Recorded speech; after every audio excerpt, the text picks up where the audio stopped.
One of the biggest reasons that I think people have difficulty with communicating is because when it comes to communication, give me a little show of hands here. How many of you feel, okay, this is an and, I mean, you need to hit both of these. How many of you feel I'm really smart and I know what I want to say, and I feel like when I send it, I sound pretty intelligent and I'm making sense, right? How many of you feel that? I'm smart, I know what I want to say. I'm a pretty good orator as far as sending words out. I know a lot of people that sound awesome. But from a communication exchange standpoint, meaning the message has to be received, right, in order for you to have effectively communicated, because if the message hasn't been received with zero distortion, you technically miscommunicated. So how many of you feel I'm good at sending the message, but for some reason that I am unbeknownst to me, the other person isn't hearing me? They're not hearing me. They're not getting it. I would love to know that. Are there a lot of you that struggle with this? Sometimes. Yes. Trish. Sometimes Lori. Mohi. Yes. Andre. Okay, so what I just said was this: proficiency in accurately exchanging thoughts using verbal and nonverbal cues to achieve a mutual understanding. The fastest way to achieve a mutual understanding, there's two things that you need to become obsessed with.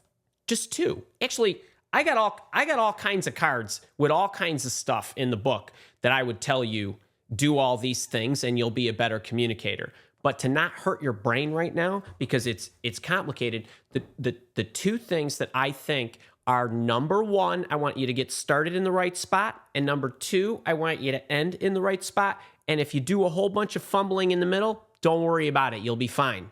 Okay? How's that for let's make it easy?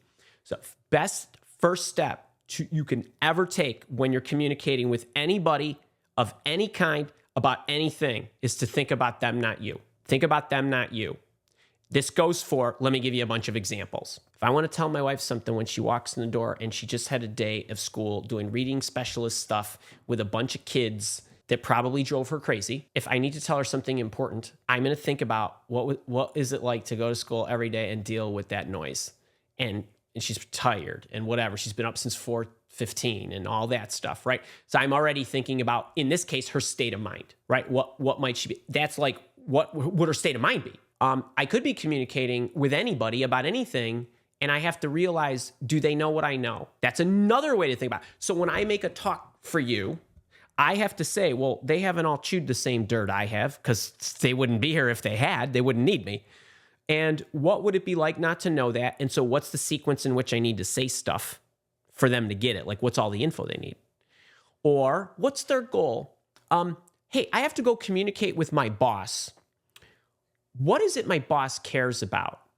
And here's you thinking, well, hey, Miss Boss Lady, this is really the best way we should do this. Because why? Because you think that's the best way to do it. And even if you're right, she might not care about the best way to do it.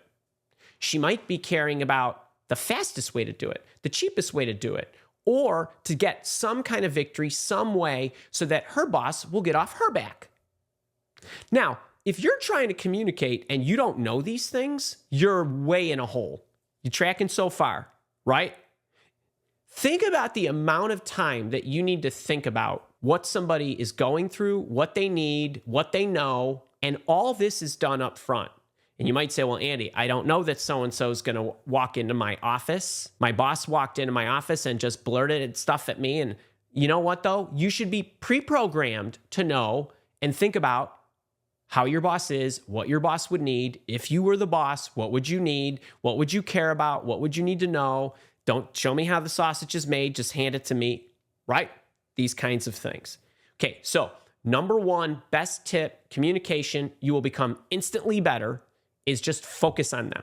Cool? Not too tough to digest. Very hard to do in practice. Second thing, okay, now you're going to go and you're going to make a bunch of noise. You're going to write a bunch of stuff. You're going to give some presentations. You're going to write some emails. Boop, at the end. But let's say we're talking for simplicity's sake. There's something that I call the intent check.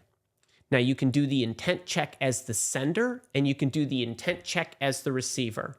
So if somebody's explaining something to me, and they're the sender and I'm the receiver, the intent check sounds like, oh, so what you mean is insert different words to communicate the same message and understanding of what they just shared. Oh, so you mean to do that this way? Yes, that's what I meant. Got it is not an intent check. Erase that from your vocabulary. Got it doesn't mean you actually got it, because you didn't tell me what I actually told you. You didn't tell it back to me so that I actually confirmed you got it with zero distortion. Okay. Now, you're the sender. That's the receiver, right? Did you mean? Oh, you meant. Sounds like you meant. Something like that. And then give them different words. Don't repeat back what they said, because if you repeat back what they said, right, you're parroting that. That doesn't actually mean it registers. It just means you heard what they told you. That doesn't mean I actually got what you meant.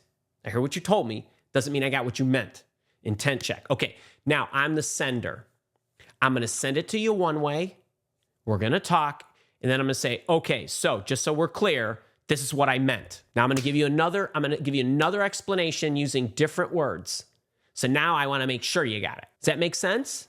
The intent check is so important that when you don't do it, I don't know if you actually get what I'm saying. So it's one thing when I'm communicating like this with you and I say, okay, who's tracking with me? If I get enough, I'm not tracking, or hey, I got a question, then I know I didn't do a great enough job of explaining it. But when I get the majority to say, yeah, we're here, I got you, I understand that, then it's good enough for me. That's in this setting. But we're not talking about this setting. We're talking about you actually exchanging with somebody in a boardroom, on a conference table, on a phone call, in a Zoom meeting, or in your office, talking with your boss or your staff or your coworkers. When you go through the book, to give you an idea, the communication chapter, we're dealing with exchanging, sending, receiving, pitching, persuading, and we're doing all that in the one chapter.